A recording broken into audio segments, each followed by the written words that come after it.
Kevin Vauquelin wins the stage. He beats Jonas Abramson and Contambashi. Rodriguez in fourth, Tejada in fifth, but then the group led by Carapaz in 10th.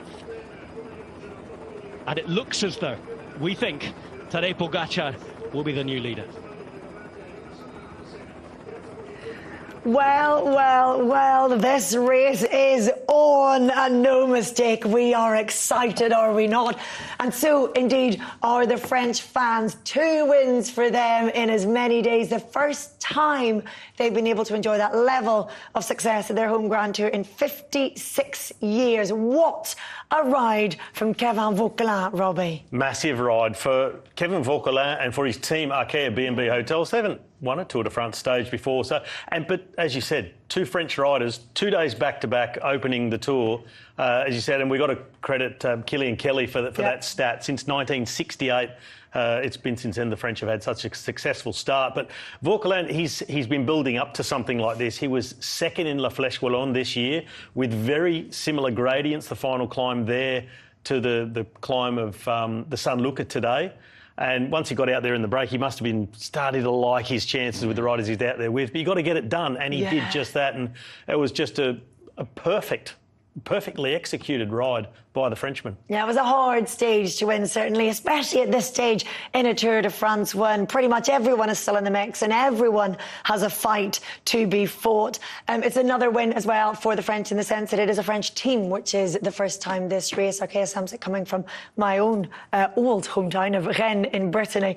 And the French will be celebrating this. And these things matter so much, Danny, and I think it's really hard to explain when you're watching from afar, but getting the weight of the home fans behind this race in a huge summer of sport is a good thing for the Tour de France, isn't it? Oh, of course it is. And for, the French fans, it will mean so much. And they would have been buzzing after yesterday's Romain Bardet win.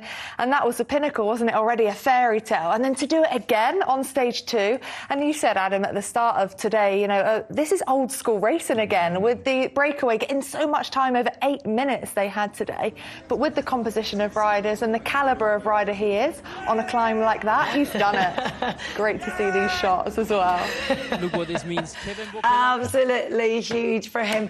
Let's continue our excitement, Adam, and switch it to GC mode, if you will, because Jonas Vingegaard is in this race to win it. I can believe it, but I can't believe it. I want to stay calm about it. But just as soon as Pogačar went, I was just like, this could be it. This could be like the start of the end for everyone. But he got onto him like that, not a moment's notice. He come around these 2 corners and he took speed from Pogačar from around these corners and was able to get onto him. I mean, if this was last year, we'd have been like, oh, again. Yeah. But because of the circumstances, it's like, we are back, baby. And after the Giro, the way that Tadej performed, I hoped it wasn't going to be a one-man show again, and it's not that whatsoever. Jonas is back. He looks like he's in good form, well, very good form, but it is only day 2. Anything can happen, but from what I've seen so far, oh, it's on like Donkey Kong. I just want to play devil's advocate and just temper this a little bit. Tadej Pogačar didn't go on the steepest, hardest part of the climb. He went, once had crested the steepest gradients. It wasn't completely flat. It was still slightly climbing,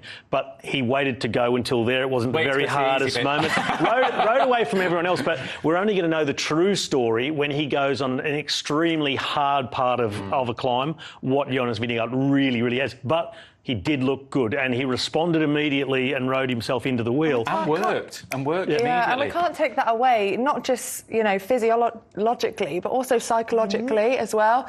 To be there on the descent as well, it's taken so much out of him. Less than 3 months ago, let's not forget, he punctured his lung, he broke his collarbone, he's broken multiple ribs. There were so many question marks coming into this Tour de France as to where he was going to be. Yes, they said he wasn't going to come in if he wasn't going to be a contender for the win, but we didn't know whether that was a bluff, that Jorgensen was actually going to be a leader. And he has answered those questions out there today. Considering he's just happy to be here, he's doing all right, isn't he? And also, let's not forget, though, whether or not Tadej Pogačar went in the toughest part of the climb or not, Jonas was the only rider who could stay with him. And at the Giro D'Italia, we saw that it was almost impossible. And indeed, Adam, you pointed out as we were watching this is the only second time this season that Pog has attacked and someone has stayed with him. Yeah, the first time was in stage 1 of the Giro where Narvaez was the only man that could follow him, and today has been the next time he's attacked and the only time someone else has been able to follow him, and it's his rival, it's his big rival Jonas. But Yeah, we've not seen it in a long time, well, until that Giro, that is someone able to respond to Pog under these circumstances on gradient that suit him better than Jonas's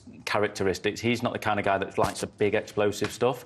So I think what we can take away from it is a lot, but from what Jonas can take away from it, he must be on like cloud nine. He'll be really pleased with how he's performed today, and he has wiped away a lot of question marks, that's for certain. And there's only one leader of the Jumbo-Visma Lisa bike team. I did it too. 1-1. You two are yet to get on that scoreboard. I've done it already. I've done it a long tour. 8 times. But you know, he's definitely in it to win it. It's a small sort of example we've got so far, and there's so much to come yet. But to be where he is, be able to respond when all the others couldn't, it's still a very good sign for Jonas. And my other takeaway from that is that Visma Lisa bike were riding like a team who fully believed in Jonas's ability. So whatever they've been telling us as to his preparedness for this race, they know that he is in this to try to win it once again. What about Remco Evenepoel then? Because at one stage it looked like it was going to be a 2-horse race, in this stage at least. Remco, impressive at sticking with it and making it back to the group, along with, it has to be said, Richard Carapaz. Yeah, that was a really impressive ride by Carapaz as well. And we did think Remco was losing time, but he fought, didn't he, all the way to the line. You can see him almost rushing that gap there into the finish, and he didn't lose any time. So actually the big losers from today for me are the Ineos squad and Primoz Roglic, of course. So Primoz Roglic, we're just hearing, finished 21 seconds behind this group, which in the grand scheme of things is not disastrous at all. Not in the grand scheme of things, but emotionally, that's a big, big blow for him. You know, on one climb, just to lose that amount of time. And it's not just finishing on top of the climb, it's the downhill, it's the flat part on it. I think Remco being able to catch up, we know how good he is in that situation. But Pog and Jonas would have got to a point where they're not giving 100%. Primus behind and Remco, they were 110% trying to close that gap. His teammates behind trying to close that gap.